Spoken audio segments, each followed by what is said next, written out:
What's up everybody, it's Sean here, back today to give you guys an early look at the upcoming Air Jordan 1 Retro High OG in the Rust Shadow or Patina colorway. First off, I want to give a huge shout out over to The Closet Inc. The Closet Inc. is my go-to spot for Air Jordan Retros, and they're independently owned and operated right here in Southern Ontario in Canada. So they're going to be releasing this pair through an online raffle, so in the description box below, I'll link their website, their Instagram, and the raffle page to sign up for this pair, so best of luck for all my Canadian viewers watching. These are set to retail for a price of $170 US or $225 here in Canada, and the official colorway for this shoe is black, light army, sail, and fresh mint. So this is a very unique take on the Air Jordan 1, and it's a colorway honestly I've never really seen before. But I think Chris from Wear Testers said it best, it kind of almost reminds me of the Statue of Liberty. And I think especially after I threw on these mint colored laces, I really can't get that image out of my head anymore. So taking a deep dive into this shoe, starting things off with the toe box, this is constructed using a very soft, very high quality black colored leather. Like all your Jordan 1s, we have this perforated finish on the toe box. And then surrounding the outer edges, we have this distressed looking leather, which is done in like a combination of bronze and black. And this is where the nickname Patina comes from. This rust or bronze looking leather covers the eyelets of the shoe as well, and then beneath this on the mid panel of both sides of the shoe, we have more of that very soft black colored leather. Overlaid on top, we have your Nike swoosh, which is also constructed out of that rusted looking leather. On the top of the shoe on the lateral side only, we have the Air Jordan Wings logo, which is debossed into this gray colored nubuck, and this gray nubuck wraps around the top and the bottom of the back heel as well. Surrounding the very top of the ankle collar area, we have more of that very soft black colored leather. For the laces, these come with two different laces, so my favorite pair were the mint colored laces, but they also give you black laces as well. Underneath this, we have a black nylon tongue, and instead of the traditional Air Jordan tag, we have this square style tag, which is surrounded by this contrast white stitching, and we have Nike Air branding in this mint color. For the insoles, these come with their standard black colored Jordan brand insole, and we have Nike Air stamped on the heel in this mint color. So the upper of these Jordan 1s sits atop this midsole, which is painted in this off-white or sail color. Encapsulated within the midsole, but not visible to the eye, we have a Nike Air sole unit for cushioning, and then turning the shoe over to the bottom, here we have your classic Air Jordan 1 outsole. So this is constructed entirely out of this black colored rubber. We have a circular traction pattern on the forefoot, along with Nike branding right in the center. So that breaks down the look and the construction of this shoe.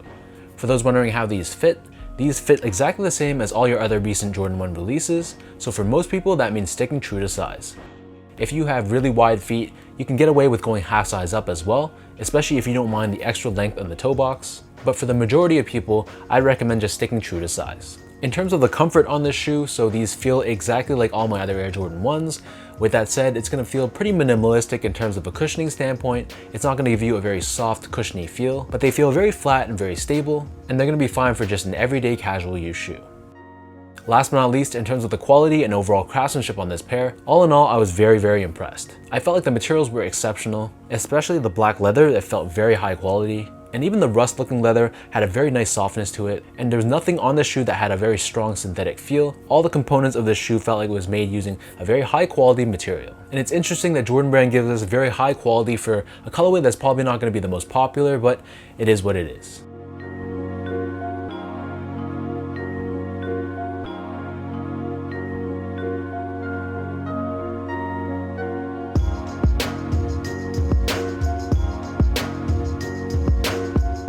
With all that being said, now let's lace these up and I'll show you guys how these look on feet.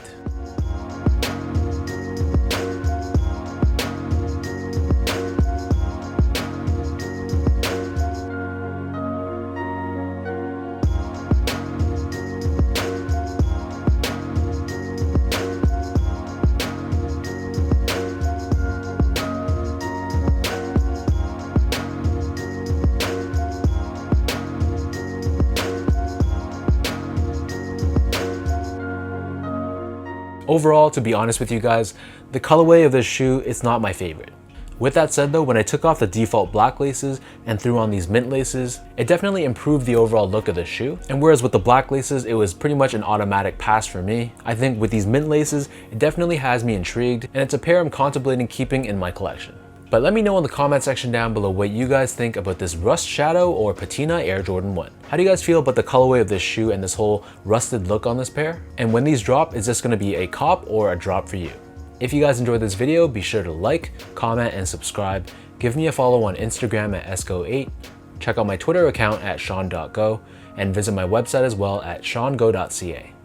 Before I end this video, another huge shout out goes out to The Closet Inc. So for all my Canadian viewers out there, be sure to check out their links down below and enter the raffle. So until next time, thank you so much for tuning in. Hopefully you guys enjoyed this review, and I'll catch you guys all in the next one.